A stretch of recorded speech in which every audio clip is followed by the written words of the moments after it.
Shalom, Ibu Bapak Saudara yang terkasih dalam nama Tuhan. Kembali lagi berjumpa dengan saya di dalam Sapaan Kasih. Mari bersama saya undang untuk kita berdoa untuk mengawali perenungan firman kita kali ini. Mari kita berdoa. Tiba saatnya bagi kami untuk belajar dari firman dan kehidupan yang telah Kau berikan kepada kami. Terangilah dan celikkanlah mata hati dan pikiran kami ya Tuhan, untuk mendengarkan suara-Mu. Di dalam nama Tuhan kami Yesus Kristus, Sang Firman yang hidup, kami telah berdoa. Amin. Saudara kasih Tuhan, apa yang paling membedakan seorang pemuda yang masih berusia 20 tahunan dengan seorang lansia yang berumur 70 tahun?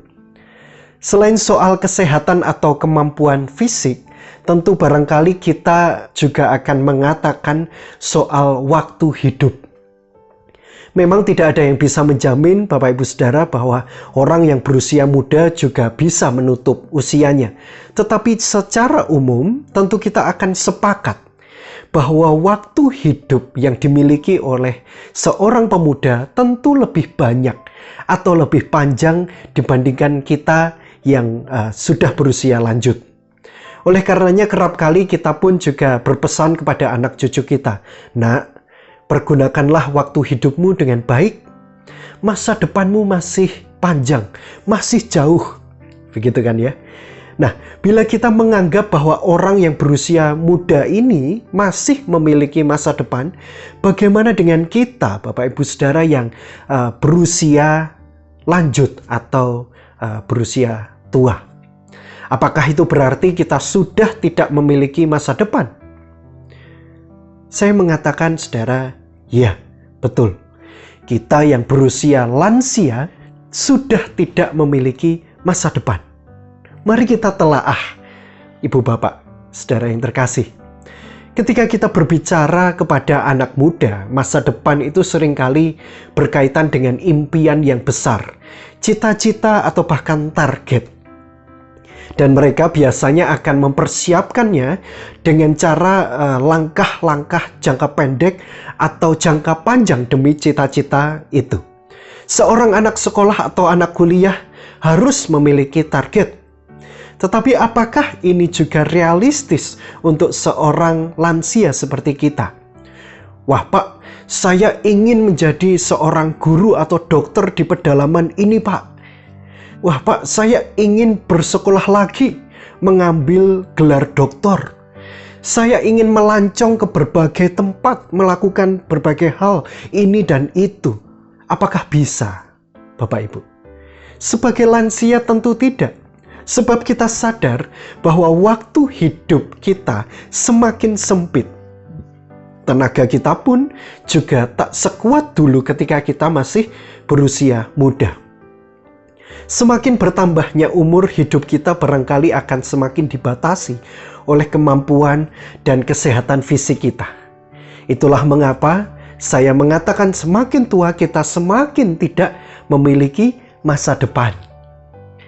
Sekalipun demikian, Ibu Bapak, Saudara yang terkasih, saya juga ingin mengatakan kepada Bapak Ibu semua, secara khusus kepada Bapak Ibu yang berusia lanjut atau lansia, bahwa kita memiliki sesuatu yang jauh lebih berharga daripada masa depan.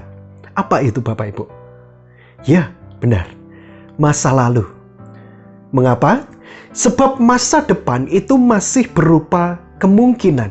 Tetapi masa lalu itu adalah kemungkinan yang telah berubah menjadi kenyataan.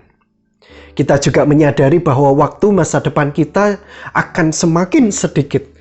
Tetapi kita sudah melewati masa lalu kita. Ada yang sudah melewati 40 tahun, 50 tahun, ada yang sudah melewati 60 tahun, bahkan mungkin 70 atau 80 tahun. Anak muda mungkin masih memiliki masa depan, tetapi Bapak Ibu semua memiliki masa lalu. Itu adalah satu hal yang berharga, yang belum tentu bisa dimiliki oleh semua orang, Bapak Ibu. Saudara kasih Tuhan, lalu apa yang bisa kita lakukan berkaitan dengan masa lalu kita? Pendeta Andar Ismail pernah mengatakan biasanya ada beberapa hal yang biasa dilakukan oleh seseorang terhadap masa lalunya. Pertama, ada orang yang cuek terhadap masa lalunya. Apa yang sudah terjadi dan terlewati, ya biarkan saja. Kita tidak tahu mau diapakan lagi masa lalu kita ini. Masa lalu biarlah menjadi masa lalu. Begitu kalau kata penyanyi dangdut Inul Daratista. Kedua, ada pula orang yang menyembunyikan masa lalunya. Mungkin karena itu adalah sesuatu yang buruk, aib, atau kenangan yang tidak menyenangkan. Kita menguburnya dalam-dalam. Jangan harap kita bisa membahasnya kembali. Orang lain juga tidak boleh ada yang tahu. Ketiga, ada sebagian orang yang menyesali masa lalunya. Kita menyesal karena telah melewatkan berbagai kesempatan dengan sia-sia. Atau ketika kita telah pernah membuat sebuah keputusan yang keliru dan kemudian kita merasa bersalah. Kalau tadi ada yang menyesal, yang keempat saudara-saudara, ada pula yang juga membenci masa lalunya. Barangkali karena pernah diperlakukan dengan tidak baik.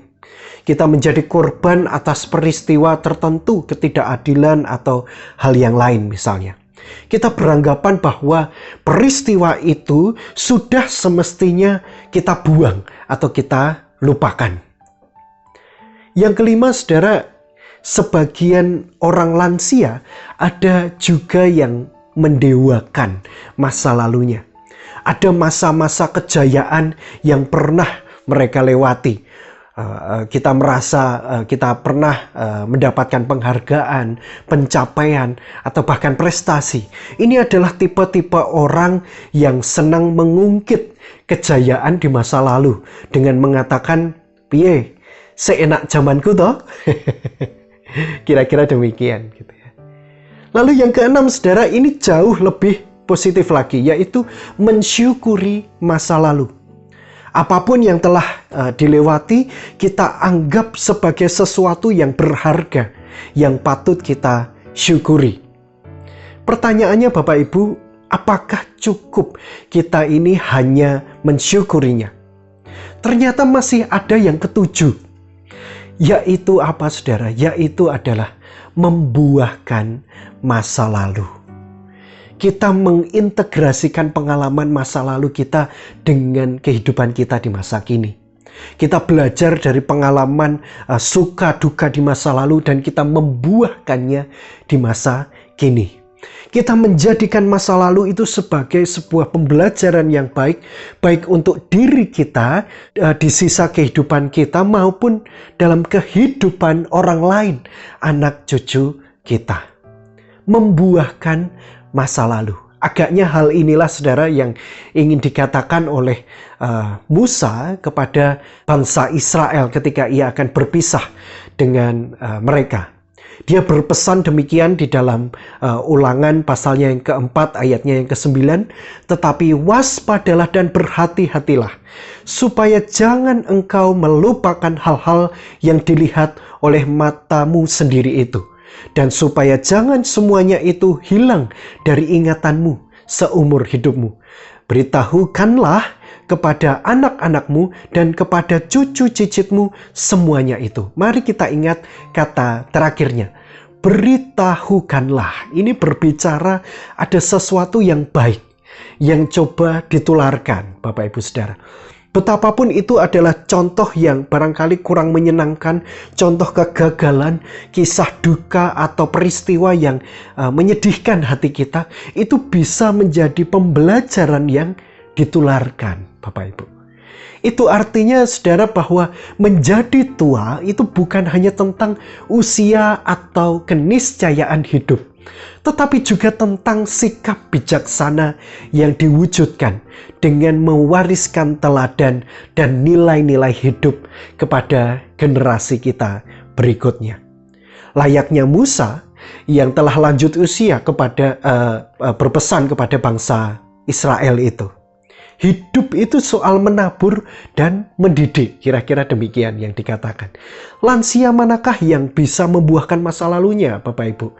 Semua lansia bisa. Kita pun yang terlemah secara fisik pun bisa melakukannya. Tidak ada ukuran keberhasilan dalam hal ini. Tiap orang melakukannya berdasarkan pengalaman atau kecakapannya masing-masing. Ada yang menceritakan perjuangannya dulu bekerja mencari sesuap nasi. Ada yang menceritakan keuletannya, kepintarannya, gitu ya. Ada yang menceritakan kompetensinya yang bisa berguna di masa kini dan sebagainya. Masa lalu seperti apapun itu perlu untuk dirayakan dan dibuahi.